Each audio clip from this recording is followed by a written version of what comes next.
Central ఆఫీస్లో monitor చేస్తారు. 10 ఏళ్ల పాటు గత ప్రభుత్వం కృష్ణా నదీ జలాల విషయంలో తెలంగాణకు ఎంత అన్యాయం చేసిందంటే కనీసం టెలిమెట్రీ ఇన్స్ట్రుమెంట్స్ పెట్టించలేకపోయినరు. కాంగ్రెస్ ప్రభుత్వం వచ్చిన తర్వాత మేము కేంద్ర ప్రభుత్వంతో కేఆర్ఎంబితో పట్టుబట్టి ఆంధ్రప్రదేశ్ ప్రభుత్వం ఈ టెలిమెట్రీ ఇన్స్ట్రుమెంట్స్కి వాళ్ళు ఇవ్వాల్సిన బడ్జెట్ వాళ్ళు ఇవ్వకున్నా మేం బడ్జెట్ ఇస్తాం, వాళ్ళ సైడ్ టెలిమెట్రీ ఇన్స్ట్రుమెంట్స్ పెట్టడానికి కూడా మేం బడ్జెట్ ఇస్తామని చెప్పి కొంత అమౌంట్ ఇవ్వడం జరిగింది. ఇంకొంత మరి ఎంతైతే అంత ఖర్చు పెడదామని చెప్పి కూడా స్పష్టంగా చెప్పినాం. నెక్స్ట్ అదేవిధంగా ఇప్పుడు మనం బీఆర్ఎస్ నాయకులు ఈ గోదావరి నదీ జలాలు అక్రమంగా తరలించే ప్రాజెక్టులు చేస్తే ఈ తెలంగాణలో కాంగ్రెస్ ప్రభుత్వం పెద్ద మనుషులు పట్టించుకోవడం లేదు, నిర్లక్ష్యమని రకరకాల ఆరోపణలు చేస్తున్నారు. స్పష్టంగా శాసనసభ రికార్డుగానే మనం చేస్తున్నా, ఆనాడు వైఎస్ జగన్మోహన్ రెడ్డి గారు ఆంధ్రప్రదేశ్ ముఖ్యమంత్రిగా, కల్వకుంట్ల చంద్రశేఖరరావు గారు తెలంగాణ ముఖ్యమంత్రిగా పలు సమావేశాలు ప్రజాభవన్లో చేసి ఆంధ్రాకి లాభమయ్యే విధంగా, ఆంధ్రాకి మేలు జరిగే విధంగా చర్చలు కొనసాగిందని చెప్పి నేను మనవి చేస్తున్నా. ఇప్పుడేమో బీఆర్ఎస్ పెద్ద మనుషులు ఆంధ్రప్రదేశ్ అక్రమంగా నీళ్లు తరలించకపోతుంది, ఈ ప్రభుత్వం ఏం చేస్తుందో ఆరోపణ చేస్తారు.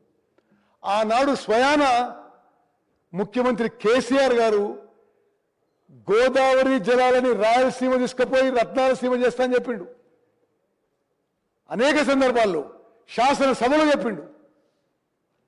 అక్కడికి రాయలసీమ పోయి మరి అక్కడ శాసనసభ్యురాలు రోజా రెడ్డి చెప్పిండు. మరి మీ అందరికి తెలుసు ఆ విషయం. గోదావరి నదీ జలాల విషయంలో మన ప్రభుత్వం వచ్చిన తర్వాత కేంద్ర ప్రభుత్వంపై న్యాయపరంగా పోరాటం చేసి ఒక్క చుక్క నీళ్లు కూడా తెలంగాణకి రావాల్సిన విషయంలో తెలంగాణ నీటి హక్కుల్లో ఎక్కడా పోనీకుండా చేసింది మనమని చెప్పి నేను మనం చేస్తున్నాం. నెక్స్ట్ ఇవన్నీ ఇప్పుడు ఆ రోజు వాళ్ళు సమావేశాలు పెట్టుకొని ఆంధ్ర తెలంగాణ వేరు వేరు కాదు, బేసిన్లు లేవు, బేసిజాలు లేవు, ఇంకా ఎన్నెన్నో ఉన్నాయి ఇటువంటివి. వాళ్ళేమో ఆంధ్రప్రదేశ్కి తెలంగాణ నీటి హక్కులకి ఇబ్బంది కలిగే విధంగా చర్చలు జరిపి ముందుకు పోయినరు. మేమేమో అన్నీ ఆపిస్తున్నాం. ఇప్పుడు ఆపిస్తుంటే అసత్య ప్రచారాలు, ఒక ఫాల్స్ నెరేటివ్ బీఆర్ఎస్ పార్టీ పెద్ద మనుషులు ప్రజల్లోకి తీసుకుపోతున్న విషయం యావత్ తెలంగాణ ప్రజానీకాన్ని గుర్తుపెట్టుకోవాలని చెప్పి మనం చేస్తాం. నెక్స్ట్ ఇది ఉదాహరణకి ఒక ఉదాహరణ ఇస్తా. Rayalaseema లిఫ్టిగేషన్ scheme 3 TMC per day, అంటే ప్రతిరోజు 3 TMCలు శ్రీశైలంలో అబ్సల్యూట్ బాటం నుంచి లిఫ్ట్ చేసే విధంగా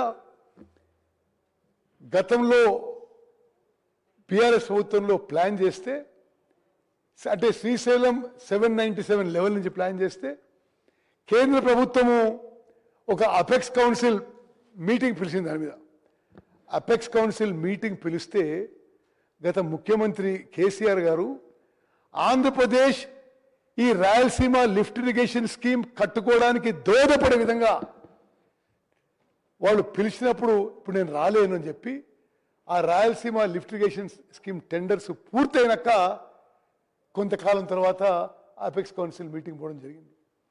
మనం తెలంగాణలో కాంగ్రెస్ ప్రభుత్వం వచ్చిన తర్వాతనే రాయలసీమ లిఫ్ట్ ఇరిగేషన్ స్కీమ్ పనులు ఆపించిందని చెప్పి కూడా నేను మనం చేస్తున్నాను. నెక్స్ట్ సరే, నెక్స్ట్ అదేవిధంగా రాయలసీమ లిఫ్ట్ ఇరిగేషన్ స్కీమ్లో నేను సరే టైం తక్కువ ఉందని I just skip some slides. ఇప్పుడు మన ఎఫర్ట్స్ వల్ల ఇప్పుడు రాయలసీమ లిఫ్ట్ ఇరిగేషన్ స్కీమ్ పనులు ఆపించినము. వద్దండి, నెక్స్ట్ ఓకే. ఇప్పుడు ఈ ఫర్దర్ టర్మ్స్ ఆఫ్ రెఫరెన్స్ విషయంలో మనం బ్రిజేష్ ట్రిబ్యునల్ ముందు వాదనలు జరుగుతున్నాయి. ఆంధ్రప్రదేశ్ ఏమన్నదంటే ఆంధ్రప్రదేశ్ రీఆర్గనైజేషన్ యాక్ట్ సెక్షన్ 89 ప్రకారము బ్రిజేష్ ట్రిబ్యునల్ వాదనలు వినాలని చెప్పింది. మనమేం చెప్పినాం?